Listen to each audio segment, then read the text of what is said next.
여러분, 우리 사람이 살아가는 인생 자체가 고난의 연속이다라고 할 수 있습니다.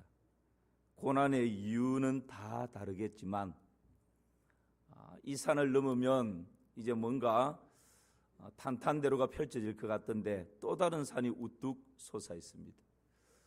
이 강만 잘 건너고 나면 이제 새로운 평지가 초원이 펼쳐질 것 같은데 또 그 강을 건너고 나면 또 다른 강이 떡 버티고 서 있는, 그래서 끊임없이 고난이 연속되는 것이 우리 인생이 아닌가 하는 생각을 해보게 됩니다. 우리 예수님께서도 짧은 생애를 사셨는데 여러분, 평탄하고 하는 일마다 형통한 그런 삶이 아니었습니다. 우리 예수님의 짧은 생애 가운데서도 얼마나 많은 고난이 닥쳤는지 모릅니다. 오늘 우리 본문을 통해서 예수님의 이 고난을 어떻게 극복하셨는지 그것을 교훈 삼아서 우리 인생 가운데 닥치는 고난을 어떻게 극복해 가야 할지 함께 말씀을 나눠보려고 합니다. 어떻게 고난을 극복할 수 있습니까? 첫 번째는 함께 해야 합니다. 고난을 만났을 때 홀로 고독하게 그 고난을 헤쳐가다가는 쓰러지고 넘어지고 실패하게 됩니다. 고난이 닥칠수록 함께 할 때 승리할 수 있습니다. 예수님께서 하늘 영광 부리시고 이 땅에 오신 이유는 십자가 때문이었습니다. 예수님께서 많은 이적과 표적을 행하신 이유 또한 십자가였습니다. 천국 복음을 전파하시고 말씀을 가르치신 이유가 있다면 역시 십자가였습니다. 사람들이 예수님을 억지로 왕 삼으려고 하실 때 그것을 과감하게 거부할 수 있었던 이유 역시 십자가 때문이었습니다. 우리 예수님은 33년의 생애를 바로 이 십자가를 바라보며 달려왔던 생애였습니다. 그런데 오늘 본문을 보면 정작 그 십자가가 눈앞에 딱 서 있는데 그 앞에서 예수님의 반응이 좀 의아합니다. 여러분, 오늘 본문의 38절 말씀을 보실까요? 같이 읽어봅시다. 이에 말씀하시되 내 마음이 매우 고민하여 죽게 되었으니 너희는 여기 머물러 나와 함께 깨어있으라 하시고. 이 십자가를 눈앞에 두고 예수님께서 지금 뭐라 말씀하십니까? 내 마음이 매우 고민하여 어떻게 됐다고요? 죽게 됐다. 내 마음이 지금 너무 힘들고 고통스러워서 지금 죽을 지경이다. 그냥 평범한 우리말로 하면 지금 그 말입니다. 아니, 십자가를 향해서 지금까지 달려오신 예수님인데 정작 십자가가 눈앞에 딱 서 있는데 마음이 고민되어서 죽을 지경이 되었다. 여러분, 이런 고민을 보면서 좀 의아하지 않습니까? 십자가 처형은 육체적으로 너무 고통스럽습니다. 그래서 십자가 처형을 앞두고 어떤 사람들은 그 고통을 생각하면서 도저히 감당하지 못할 것 같아서 자살하는 사람이 많았습니다. 십자가 처형은 정신적인 고통이 더 심각합니다. 그래서 이 십자가 고난이 얼마나 힘들었던지 그냥 미쳐버리는 사람들이 종종 있었습니다. 그 정도로 고통스러운 것이 십자가 처형입니다. 십자가 처형은 사람들과 단절되는 고통이 있습니다. 여러분, 아무리 가족이라 할지라도 나를 아껴주고 사랑하는 사람이라 할지라도 내가 져야 할 십자가를 누군가 대신 져줄 수가 없습니다. 그 십자가의 길을 누군가 대신 함께 해줄 수가 없는 것입니다. 우리 예수님께서 지금 이 육체적인 고통, 정신적인 고통, 사람들과 사회와 단절되는 이 고통 때문에 내가 매우 고민하여 죽을 지경이 됐다. 그렇게 말씀하시는 것일까요? 그렇지 않습니다. 우리 예수님에게는 이것보다 더 견딜 수 없는 고통이 있었는데 그것은 바로 영적인 고통이었습니다. 영적으로 하나님과 단절되는 고통이었습니다. 예수님이 십자가를 지시는 것은 예수님 자신의 죄 때문이 아니었습니다. 우리의 허물과 우리의 죄악을 대신 담당하여 제물이 되시는 것입니다. 왜요? 피 흘림이 없이는 죄 사함이 없기 때문에 우리가 쏟아야 할 그 보혈을, 피를 예수님께서 대신 보혈을 쏟아주시는 것입니다. 여러분, 십자가의 처형은 하나님으로부터 버림받는 것이고 하나님으로부터 심판받는 것이고 하나님과의 관계가 단절되는 것이 바로 이 십자가 처형입니다. 예수님께서 담당하셔야 할 십자가입니다. 그래서 우리 예수님께서는 십자가에 달리셔서 엘리 엘리 라마 사박다니, 나의 하나님 어찌하여 나를 버리셨나이까. 지금 예수님께서 심히 고민하여 죽게 되었다라고 하는 이 고통의 고백은 바로 이 영적인 고통 때문에 그런 것입니다. 하나님으로부터 버림을 받고 하나님과의 관계가 단절되어지는 그 고통 때문에 매우 고민하여 죽게 되었다, 그렇게 말씀하고 있는 것입니다. 나아가서 우리 예수님께서 또 십자가를 눈앞에 두고 이렇게 말씀하십니다. 39절 말씀 우리 같이 한번 읽어볼까요?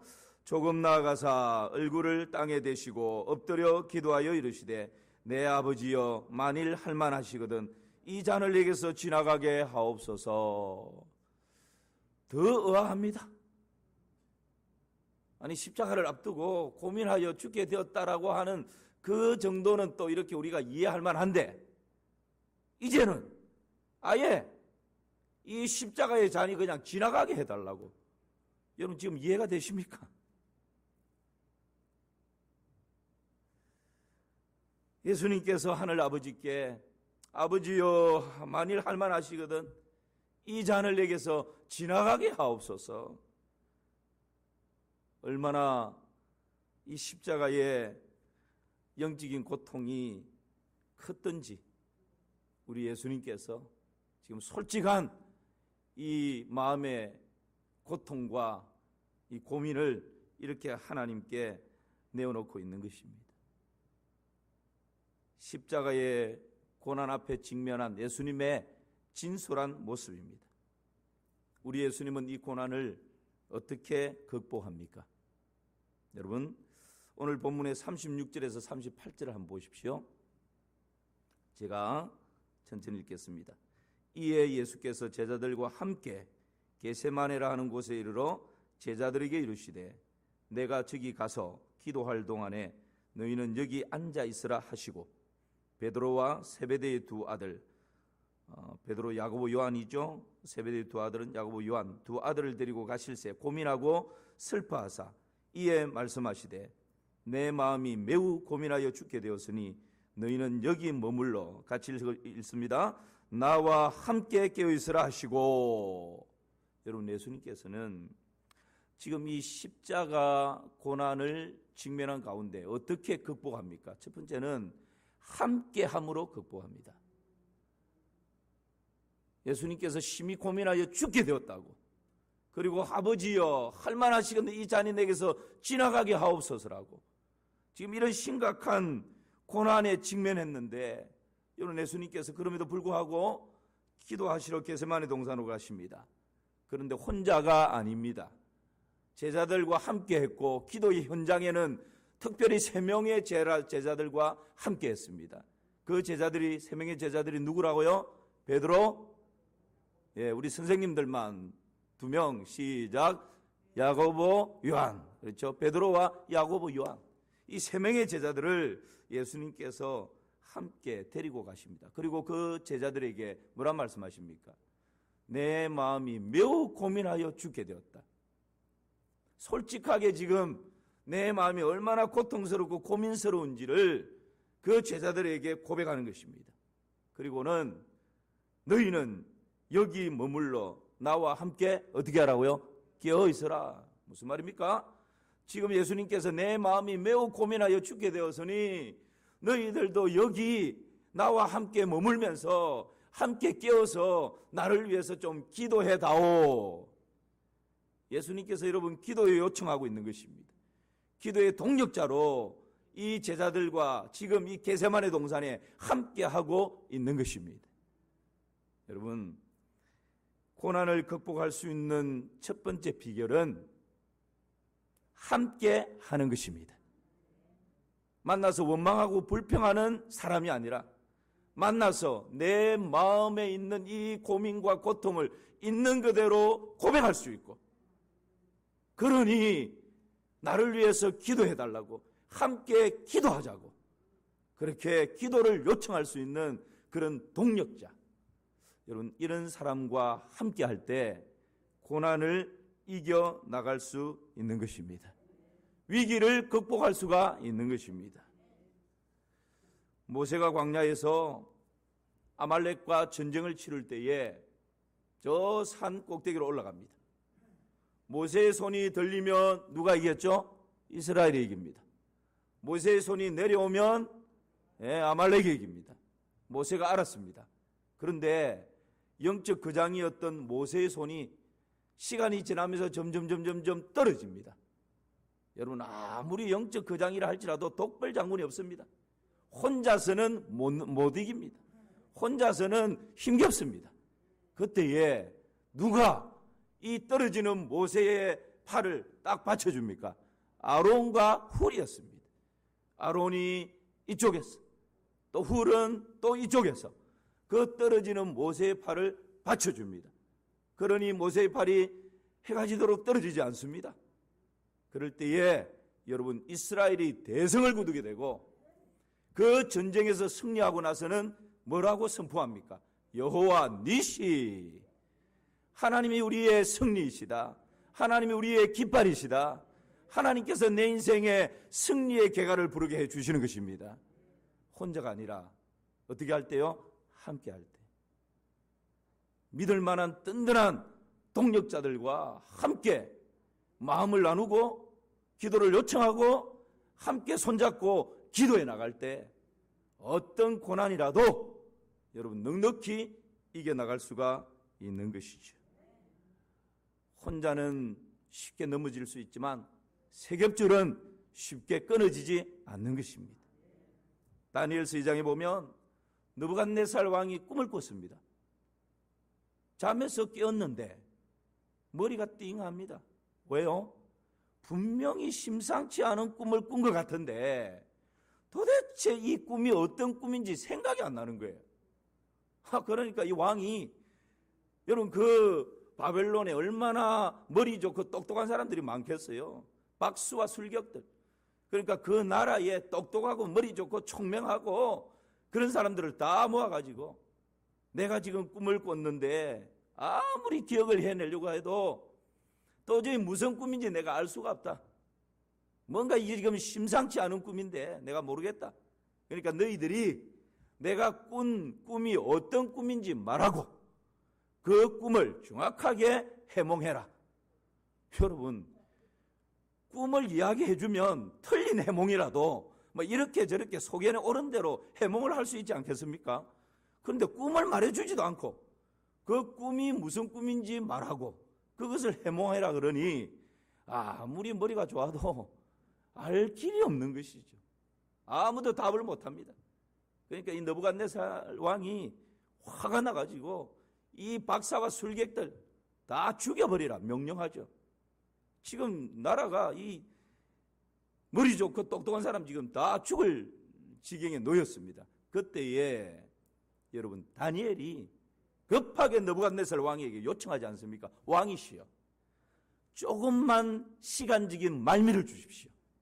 그리하면 제가 왕이 꾼 꿈이 무엇인지 말씀드릴 것이고 그 꿈이 어떤 내용인지 정확하게 해몽해 드리겠습니다. 그리고는 급하게 왕에게 조금의 시간을 법니다. 이제 술객과 박수들을 죽이라고 하는 명령은 유보가 되어 있는 거죠 지금. 그리고 다니엘이 집으로 돌아갑니다. 집으로 돌아간 다니엘이 제일 먼저 하는 것이 뭡니까 여러분? 다니엘서 12장 17절 18절을 보십시오. 17절은 제가 읽고 18절은 같이 한번 읽어봅시다. 이에 다니엘이 자기 집으로 돌아가서 그 친구 하나냐와 미사엘과 아사랴에게 그 일을 알리고 함께요, 하늘에 계신 하나님이 이 은밀한 일에 대하여 불쌍히 여기사 다니엘과 친구들이 바벨론의 다른 지혜자들과 함께 죽임을 당하지 않게 하시기를 그들로 하여금 구하게 하니라. 할렐루야. 다니엘이 집에 가서요, 하나님께 하나님 살려주십시오.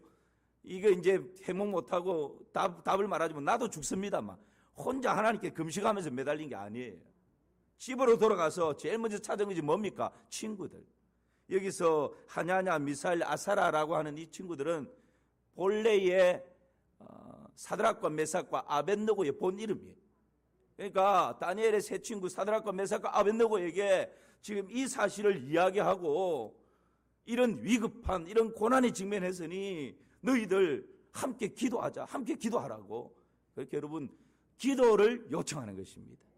함께 하는 것입니다. 그럴 때 여러분 어떤 일들이 일어나죠? 그 밤에 친구들이 기도하고 다니엘이 기도할 때 그 밤에 하나님께서 환상을 쫙 보여주시는 거예요. 그리고 느부갓네살 왕을 만나서 왕이시여, 당신이 꾼 꿈이 이런 꿈이지요? 그때서 벅 생각이 나는 거예요. 그 꿈은 이런 뜻입니다. 여러분, 위기와 고난을 직면했을 때 나 혼자가 아니라 함께함으로 그 고난을 극복해낼 수가 있는 것입니다. 다니엘에게는 사드락과 메삭과 아벳느고라고 하는 이런 친구가 있었습니다. 다윗에게는 요나단이 있었습니다. 사도 바울에게는 바나바 같은 그런 사람이 있었습니다. 이런 믿음의 동력자들과 함께함으로 어떤 고난도 디딤돌로 바꿔버리는 은혜가 있기를 주님의 이름으로 축원합니다. 저는 이 시간 제가 말씀을 준비하다가 우연히 동영상 하나를 보게 됐는데요. 우리 잠깐 한번 보실까요? 함께하면 산다, 이 말입니다.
이전에 누군가 우리 교인들이 가끔씩 재밌는 동영상이 있으면 보내주시거든요. 책을 보면서 혼자 그냥 웃고 넘어갔는데 말씀을 준비하다 보니까 다른 거 생각하는데 펭귄이 생각나는 거예요. 그래서 찾아보니까 있어서 여러분, 아무리 약하고 보잘것없는 존재라 할지라도 함께하면 어떤 위기와 고난도 극복해낼 수 있는 것입니다. 여러분, 가정의 위기가 닥칠 때 아버지와 함께 가족들이 함께 할 때 여러분 경제적인 건강의 위기도 극복할 수 있는 것이죠. 우리나라와 민족이 위기를 만날 때마다 여러분 금모으기 운동처럼 IMF 같은 그런 경제 위기를 만나도 온 국민이 장로 안에 꼭꼭 숨겨두었던 정말 자녀 결혼할 때도 내놓지 않았던 그런 금을 꺼내서 다 내놓고 할 때 여러분 나라의 위기도 극복할 수 있지 않았습니까? 그런 것입니다. 우리가 함께 할 때 아무리 약한 존재라 할지라도 넉넉히 고난을 극복해낼 수 있는 것이죠. 그런 은혜가 있기를 주님의 이름으로 축원합니다. 두 번째는요, 기도해야 합니다. 함께 할 뿐만 아니라 기도해야 합니다. 우리 39절 말씀 같이 보실까요? 39절 시작. 조금 나아가사 얼굴을 땅에 대시고 엎드려 기도하여 이르시되 내 아버지여, 만일 할만하시거든 이 잔을 내게서 지나가게 하옵소서. 그러나 나의 원대로 마시옵고 아버지의 원대로 하옵소서 하시고, 예수님께서는 아버지여 할만하시거든 이 잔이 내게서 지나가게 하옵소서, 내가 고민하여 죽게 되었습니다. 그리고 그냥 낙심하고 좌절하고 머리 푹 숙이고 자포자기하고 그냥 계셨던 것이 아니라 여러분 기도하셨습니다. 필사적으로 기도하십니다. 그 어떤 방법을 강구하는 것이 아니라 오직 하나님께 엎드립니다. 한 번 기도하고 끝내버리는 것이 아니라 41절 이하에 보면 밤이 맞도록 하나님께 매달리고 붙들려 기도하는 것을 보게 됩니다. 그 기도의 결과가 뭡니까? 나의 원대로 마옵시고 아버지의 뜻대로 하옵소서. 할렐루야. 그 기도의 결과가 내 뜻을 포기하고 아버지의 뜻대로 되기를 원한다고 그렇게 고백하며 나아가는 것입니다. 그러면서 제자들에게, 졸고 있었던 제자들에게 일어나라, 이제 함께 가자라고 그렇게 요청하는 것입니다. 여러분, 기도를 통해서 십자가 앞에 일어났던 갈등과 번뇌와 고민과 고통을 다 떨쳐버리는 것입니다. 기도가 가능케 합니다. 그리고 내 뜻을 접고 아버지의 뜻에 전적으로 순종하기로 결단하는 것입니다. 그때에 평강이 임합니다. 그때에 용서가 됩니다. 그때에 비로소 승리의 개가를 부르게 되는 것입니다. 여러분, 기도는 나의 보잘것없는 조그마한 기여를 하나님의 거대한 기여에 맞물리는 것입니다. 그래서 나는 보잘것없는데 나의 보잘것없는 이 기여를 하나님의 거대한 돌아가는 이 기여에 맞물리기만 하면 하나님께서 돌리시기 때문에 나는 그냥 돌아가는 것입니다. 이것이 기도입니다. 기도하면 고난조차도 내 인생의 디딤돌로 바꾸어지는 줄 믿습니다. 기도는 순풍의 돛과 같은 것입니다. 순풍이 아무리 불어도 돛을 올려서 방향을 조절하지 않으면 소나 항구로 갈 수가 없어요. 기도라고 하는 돛을 올릴 때 그때 비로소 여러분 배가 소의 항구를 향해서 달려가는 것입니다.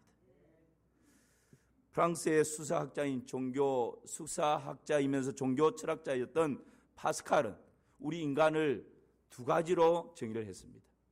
하나는 여러분 잘 아시는 것처럼 인간은 생각하는 갈대다 라고 정의를 했고, 또 하나는 인간은 오르간과 같다라고 이야기했습니다. 여러분, 오르간은 악기입니다. 이전에는 페달을 밟아서 소리를 내는 오르간이 있었죠. 그것을 연상하시면 됩니다.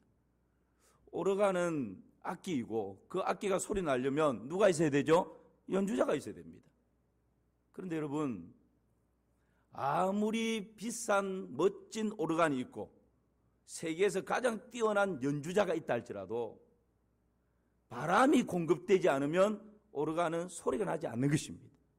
그래서 파스칼은 이처럼 인간은 오르간과 같은 존재인데 하나님으로부터 오는 성령의 바람이 들어가야 제대로 인간이 희망을 가지고 살아갈 수 있다, 그렇게 이야기를 했습니다. 영적인 힘이 공급되지 않으면 인간은 아무것도 아니다 라고 말했던 것이죠. 그러면서 파스칼이 이렇게 이야기합니다. 여러분 같이 한번 보시기 바랍니다. 기도를 통해서 하나님의 능력의 바람이 인간에게 계속 공급되고 역사될 때 비로소 인간이 인간된 자기 모습, 자기 능력을 찾게 되는 것이다. 철학자였던 파스칼의 말이라고 여겨지십니까? 두 나무꾼이 숲속에서 하루 종일 장작을 폈습니다. 한 나무꾼은 잠시도 쉬지 않고 아침부터 저녁까지 열심히 장작을 팹니다. 또 한 나무꾼은 50분 장작을 펴고 10분을 쉽니다. 저녁 시간이 되었습니다.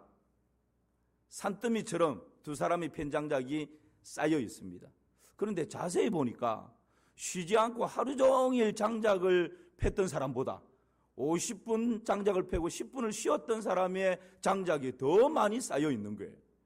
그러니까 이 나무꾼이 화가 났습니다. 아니, 나는 조금 더 쉬지 않고 아침부터 저녁까지 열심히 장작을 펴대고 자네는 50분 일을 하고 10분 쉬었는데 왜 이렇게 자네 장작이 더 많은가? 이게 어찌된 일인가? 그랬더니 그 그 사람이 이렇게 말을 합니다. 나는 10분 쉴 때 도끼 날을 갈았거든. 여러분, 우리 그리스도인에게 기도는 바로 도끼 날을 가는 시간입니다. 맞습니까? 그렇습니다. 그래서 우리는 이렇게 금요 기도회 때마다 이렇게 인사하는 것입니다. 사람이 일하면 사람이 일할 뿐이지만 사람이 기도하면 누가 일하신다고요? 하나님이 일하신다.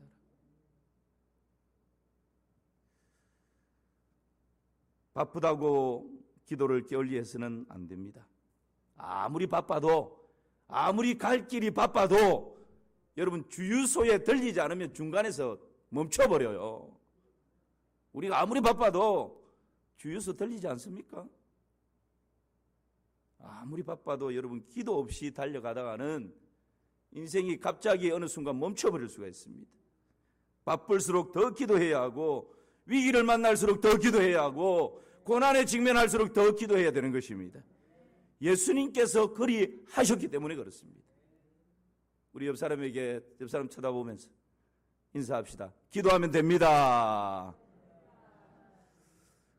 자, 뒤에 바라보면서 기도하면 되고도 남습니다. 구호만 하지 마시고 실제 그렇게 여러분 기도의 시간을 내시고 기도의 몸부림을 한번 쳐보시기 바랍니다. 다니엘 학습법 이 책을 쓴 김동환, 지금은 목사님입니다.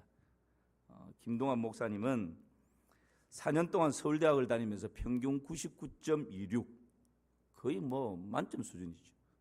A+ 수준입니다. 2000년대 서울대학교를 수석으로 졸업합니다. 그리고 2004년에 목사 안수를 받는데요. 이분이 이렇게 이야기를 합니다. 모든 자녀를 둔 부모들에게 이렇게 세미나를 하고 강조합니다. 우리 같이 한번 읽어볼까요? 시작. 기도하지 않고는 밥을 먹지 마라. 성경 보지 않고는 공부하지 마라.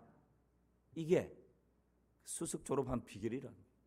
기도하지 않고는 밥 먹지 말고 성경 보지 않고는 뭐 하지 말라고요? 네. 우리 부모들하고는 너무 다르죠. 성경은 안 봐도 공부해야 되는데 교회는 안 가도 학원은 가야 되는데 그걸로 됐다는 거예요. 진짜 수석을 하고 진짜 하나님이 인도하셔서 잘 나가게 하는 그 믿음의 사람들은 기도하지 않으면 밥을 먹지 않을 정도로 성경 보지 않고는 공부하지 않을 정도로 믿음에 딱 붙들림 받으면 하나님께서 지혜도 주시고 능력도 주시고 하나님께서 하신다는 것입니다. 우리가 양다리 걸치니까 문제예요. 양다리 걸쳐버리니까 하나님이 하실 일을 하나님 못하시게 만들어버린 거죠. 정말 하나님을 전적으로 딱 신뢰하고 맡겨버리고 우선순위를 분명히 하면 하나님께서 하시는 것입니다. 야고보서 4장에 보면 너희가 얻지 못하면 구하지 않았기 때문이다 말씀하십니다. 마태복음 7장에서는 구하라 그러면 너희에게 주실 것이요 찾으라 그러면 찾아낼 것이요 문을 두드리라 그리하면 너희에게 열릴 것이니 구하는 이마다 받을 것이요 찾는 이는 찾아낼 것이요 문을 두드리는 이에게는 열릴 것이라 약속하십니다. 우리 주님의 약속입니다. 우리는 실패하면 저 사람 때문이라고 환경 때문이라고 내가 가난한 집에 태어나서 그렇다고 정치적인 상황 때문이라고 이런 핑계 저런 핑계를 댑니다. 그러나 내가 실패하는 이유는 기도하지 않았기 때문인 것입니다. 기도로 다시 일어나는 은혜가 있기를 주님의 이름으로 축원합니다. 예수님의 기도는 조금 더 나아가서 어떤 기도였습니까? 여러분 오늘 누가복음 같은 내용을 다룬 누가복음에서는 이렇게 말씀합니다. 같이 읽어볼까요? 예수께서 힘쓰고 애써 더욱 간절히 기도하시니 땀이 땅에 떨어지는 핏방울 같이 되더라. 예수님의 기도가 힘쓰고 애써 더욱 간절한 기도였습니다. 이것이 겟세마네의 기도였습니다. 여러분 얼마나 힘쓰고 애를 썼던지 땀방울이 아니라 이 땀방울이 핏줄이 터져서 핏방울이 뚝뚝뚝 땅에 떨어질 정도의 간절한 애쓰는 그런 기도였습니다. 예수님의 기도였습니다. 여러분 이것을 히브리서 5장 7절에서는 더 정확하게 이렇게 표현을 하는데요. 같이 읽어봅니다. 그는 육체에 계실 때에 자기를 죽음에서 능히 구원하실 이에게 심한 통곡과 눈물로 간구와 소원을 올렸고 그의 경건하심으로 말미암아 들으심을 얻었느니라. 육체에 계실 때에 자기를 죽음에서 능히 구원하실 이에게 어떻게 해요? 심한 통곡과 간구와 심한 통곡과 눈물로 간구와 소원을 올렸더라. 이것이 여러분 예수님의 겟세마네 기도였습니다. 그러니까 우리 예수님의 기도는 심한 통곡과 눈물로 부르짖으며 애절하게 그렇게 매달리며 땀방울이 핏방울이 되는 그런 기도를 드린 것입니다. 이것이 겟세마네의 기도입니다. 겟세마네 기도는 통곡이 있는 기도입니다. 눈물이 있는 기도입니다. 힘쓰고 애쓰는 기도입니다. 땀이 온몸을 적실 뿐만 아니라 핏줄이 터져 핏방울이 땅에 떨어지는 기도입니다. 온몸에 진액이 빠져나가는 그런 기도가 바로 겟세마네 기도입니다. 겟세마네라고 하는 이 지명은요, 우리가 헷갈리기 쉬운데 보통 우리 겟세마네 동산이라 하지 않습니까? 사실은 겟세마네 동산이 따로 있는 것이 아니고 감람산, 예루살렘이 바라보이는 건너편에 골짜기를 두고 감람산이 있습니다. 여러분, 이 감람산에 있는 한 봉우리가 겟세마네입니다. 그러니까 감람산 안에 포함되는 거죠. 감람산이 왜 감람산입니까? 감람나무가 많이 있습니다. 지금도 성지순례 내려가면 그 감람산에 감람나무가 쫙 펼쳐져 있습니다. 감람나무는 올리브 나무죠. 올리브는 열매를 가지고 기름을 짭니다.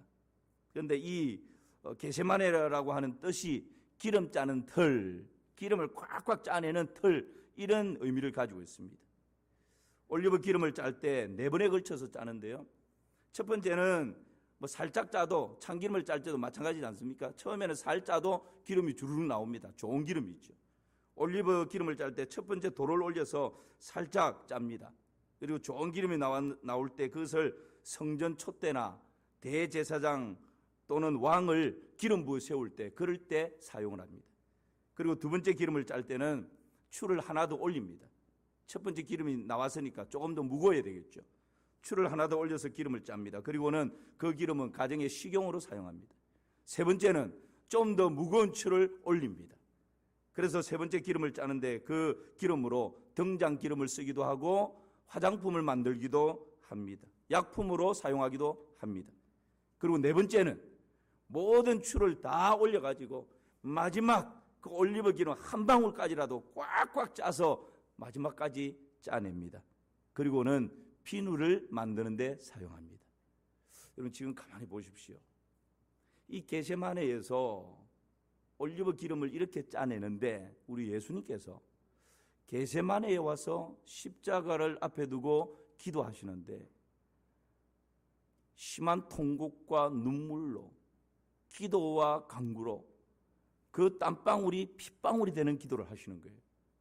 그리고 한 번 기도하다가 제자들에게 깨어 기도하라고 하고 기도하러 가셨다가 다시 돌아와서 제자들 졸고 있으니까 다시 깨웁니다.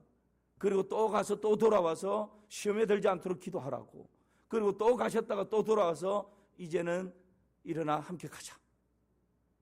여러분, 어쩌면 올리브 기름을 한 번 짜고 두 번 짜고 세 번 짜고 네 번 짜는 것처럼 우리 예수님의 기도가 이 겟세마네에서 그처럼 진액을 마지막 한 방울까지 온 영혼을 다해서 진액을 짜내는 그런 기도가 겟세마네의 기도였고 우리 예수님의 기도였던 것입니다. 인생의 어떤 고난 앞에서도 겟세마네의 기도가 있다면 넉넉히 승리하게 될 줄을 믿습니다. 환난 날에 나를 부르라. 내가 너를 건지리니 네가 나를 영화롭게 하리라 약속하십니다. 기도로 다시 시작하는 은혜가 있기를 주님의 이름으로 축원합니다. 어떻게 고난을 극복할 수 있습니까? 첫 번째는 함께 해야 합니다. 두 번째는요, 기도해야 합니다. 이 말씀 마음에 꼭 새기시고 어떤 고난도 극복하고 날아오르는 은혜가 있으면 좋겠습니다.